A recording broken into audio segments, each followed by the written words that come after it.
Hello everyone, let's study with Vandana Agarwal में आपका स्वागत है।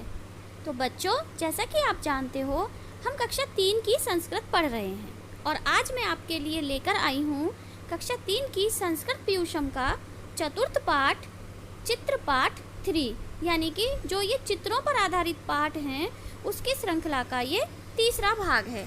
इसमें कुछ चित्र दिए हुए हैं जिनको देखकर हमें उनके संस्कृत नाम और हिंदी नाम समझने हैं। सबसे पहले तो आप ये सारे चित्र ध्यान से देखिए कि जैसे कि ये घड़ी है, ये माला है, ये नाव है, ये कुर्सी है, ये चींटी है और ये एक बक्सा है। ये सब कैसे लग रहे हैं? इनको देखने से आपको कुछ समझ में आया? ये जितने भी यहाँ पर चित्र दिए हैं वो सब स्त्रीलिंग हैं, ठीक है। इनमें एक कॉमन चीज़ क्या है कि ये सब स्त्रीलिंग हैं। तो जैसे कि हमने पिछले पाठ में पढ़ा था, जब हम किसी से ये पूछते हैं कि यह क्या है, तो जब हम पुल्लिंग के लिए पूछते हैं तो हम ऐसे यूज़ करते हैं, ऐसे ऐसे कै, यह कौन है, ठीक है। ये हमने पिछले पाठ में पढ़ा था क्योंकि वो पुल्लिंग पर आधारित शब्द थे। अब हम ये जो हमारा पाठ है इसमें सारे स्त्रीलिंग शब्द हैं। तो जब हम स्त्रीलिंग के लिए यह पूछते हैं तो उसको हम बोलते हैं ऐसा। तो ये यहाँ पर संस्कृत में 2 की जगह 3 लिंग होते हैं। जैसे हिंदी में 2 लिंग होते हैं ना, पुल्लिंग और स्त्रीलिंग, लेकिन संस्कृत में 3 लिंग होते हैं, स्त्रीलिंग, पुल्लिंग और नपुंसकलिंग। तो हम पुल्लिंग के बारे में पिछले पाठ में पढ़ चुके हैं, आज हम स्त्रीलिंग के बारे में पढ़ेंगे और इसके नेक्स्ट चैप्टर में हम पढ़ेंगे नपुंसकलिंग के बारे में। तो आइए आज का पाठ स्टार्ट करते हैं। सबसे पहले ऐसा का, यह क्या है, यानी कि हमने ये स्त्रीलिंग चीज़ के लिए पूछा कि यह क्या है। तो यहाँ पे क्या आया? ऐसा घटिका, यह घड़ी है। ऐसा का, यह क्या है? ऐसा माला, यह माला है। ऐसा का, यह क्या है? ऐसा नौका, यह नाव है। अब हम आगे चलते हैं।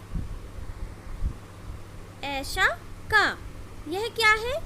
ऐसा आसंदिका, आसंदिका मीन्स कुर्सी, यह कुर्सी है। ऐसा का, यह क्या है?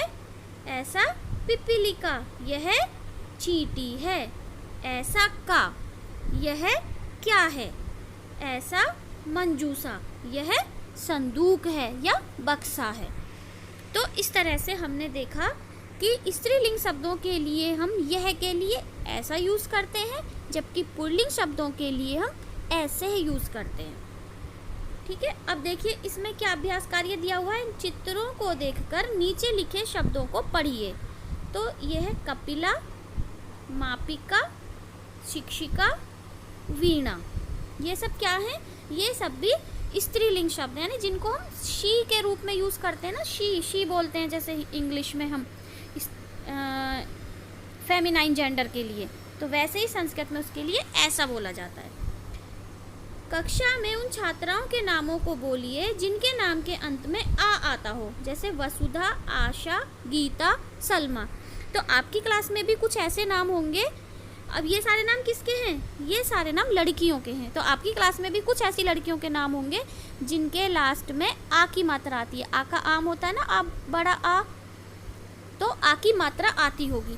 तो इसी से हमें पता चलता है कि लड़कियों के नाम के लास्ट में आ की मात्रा भी आती है। अब हम इसका लिखित अभ्यास कार्य देखते हैं कि इसमें लिखने के लिए क्या क्या दिया हुआ है। सही शब्द छांटकर चित्र के नीचे लिखिए। इसमें हमें चित्र के नीचे सही शब्द लिखना है। जैसे ये क्या है? स्थालिका। और ये क्या है? ये है खटवा। ये है कलिका। और ये कौन है? ये है चटका। और ये है मक्षिका यानी मक्खी। और ये सरिता, सरिता मीन्स नदी। चित्र और शब्द के सही जोड़े बनाइए। तो जैसे ये है द्विचक्रिका, और ये क्या है? कोकिला यानी कोयल। ये है नौका यानी नाव। और ये है लता, यानी कि लता मीन्स जो डाल होती है, किसी पेड़ की जो डाली होती है उसे लता बोलते हैं। तो इस तरह से हमारा ये चैप्टर कंप्लीट हो जाता है।